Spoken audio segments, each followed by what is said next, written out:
So I just got out of counseling. Yes, I see a counselor.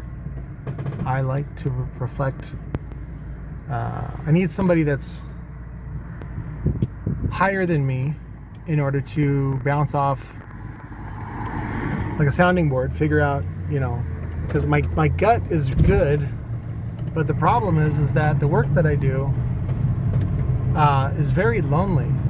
So whether it be self-improvement or business related, or there's no like school. Like, and if somebody says there is a school, they're fucking lying. There's no school for personal growth. Zero.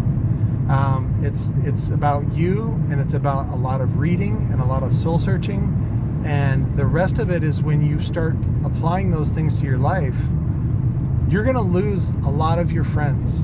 So I think the only time I've ever heard it mentioned was with Robert Kiyosaki, and he says, what's great about making money is that you're gonna gain a bunch of new friends. And of course, the making money part is a side effect of self-improvement. So because it's not that the money counts for everything, but the money is involved in everything. So, if I want to build a church or a Montessori school or something like that, that requires lots of money. And so it definitely helps to already have that in the bank, or have that, in some sort of way to provide that. So, but I've been receiving lots of texts from people that, addicts in recovery and things like that. And I am glad that you decided to stop doing that, because that path just leads to death. It's very, very predictable, and it's a spin out, and it pisses everybody off in your life because you burn all those bridges. What I'm suggesting is that you do self-improvement, and then you purposely burn those bridges of people that aren't supportive of you, that aren't that don't want to see you change, that want you to see you be the same person that they were using and abusing, and that doesn't happen. Now, I say this, but it's very, very difficult if you have children, because you basically have to wait for them to grow up to understand these sorts of things, and even then, you run the risk of pissing them off so that they'll never talk to you again because daddy was mean or something like that, or mommy says daddy's mean and all that kind of bullshit. So it's one of those things where you just got to say fuck it, and sometimes it can be a spouse, or girlfriend or whatever, boyfriend, whatever it is. Those are just toxic people in your life, and when you start getting clean, when you start getting sober, it's a stark reality. So I was reminded of I used to be involved in a program called Omega Vector, and I really dedicated a lot of my life to it, and the work and just self-improvement and things like that. And one of the things that they talk about, or that you can do in the program, is you go through the program enough, and they see you making good progress, they'll invite you to be part of the staff. Or at least this is the program that I went to when I was involved. So, and I got invited to be staff, and I felt so awkward, and I felt so out of place, and I felt overweight, and there was a lot of things that I just felt like I didn't belong when I would talk to the other staff members. But when I would do the work with the participants in the seminar, oh God, I felt at home. I felt like finally this is some work that I can do, and I can help people in a real way. And but as I progressed through that, I started seeing fissures. I started seeing problems with the other staff members, and I remember saying a couple of things that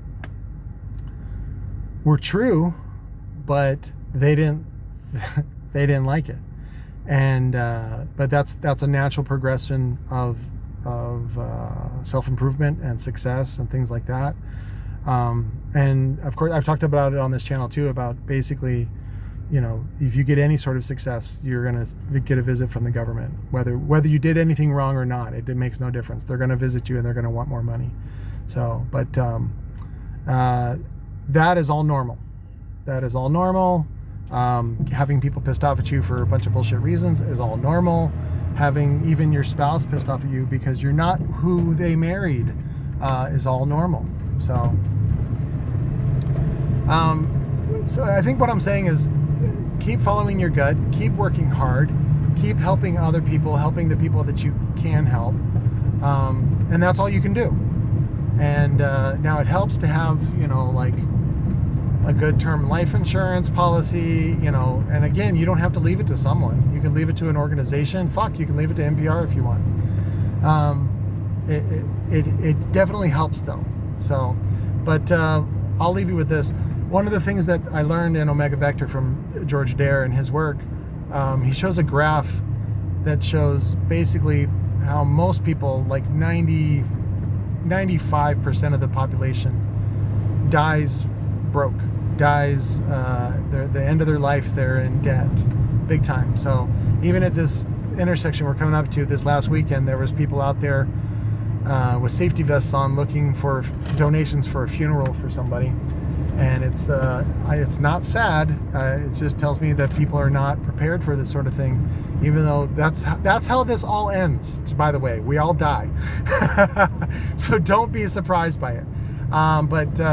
So back to the chart, 95% of people on this planet will die broke, and they'll die in debt, and they'll leave their debt for the rest of society to clean up. Now, the other 4%, 4%, even 4.9%, I'll say that. 4.9% of the people are business owners. They're relatively successful. They're high money earners, things like that. And they're the ones that actually break even at the end of their life. So they have a nice insurance policy that pays out. But the problem is that they're the only ones in their family that are successful typically. And so what ends up happening is the void that is broke people, it just fills in the hole. And so the results of their life is, break even. And, maybe you get a street named after you, or like an elementary school or something stupid like that. But that's it. You just break even.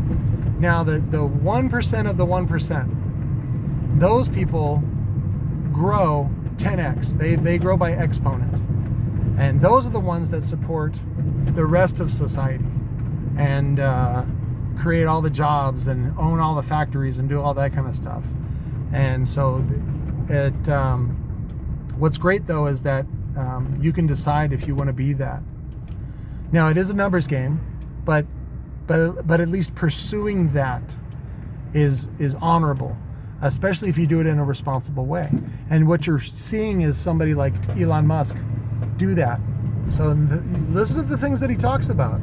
Listen to the way that he's seen lots of people say, you can do it this way and you can make more money. And he's like, that's not what this is about. This is about something bigger than that. It's bigger than money. Does money help? Yes. But there's something bigger, and we have an opportunity here and an obligation to honor that. So that's it. So that's the end of the today's daily course of self-improvement. There is something I want to look into. I think it's called the Looking Glass, something like that, project that the government did. And there's something on TikTok that I was learning about, which sort of leads to this. So, and basically, if you're watching this video, whether you watch this video or not, you always have the decision that you can either be part of something that you want to create, or you can just be a cog in the system and a victim of your circumstance. So, but the decision's up to you. That whole thing about fate is bullshit. The numbers are just against you, that's all. So it doesn't seem like you're going to make it. It seems like, there's no way that you could have that kind of success. But think about this. Out of all the sperms that your dad produced in his balls, you're the one that made it.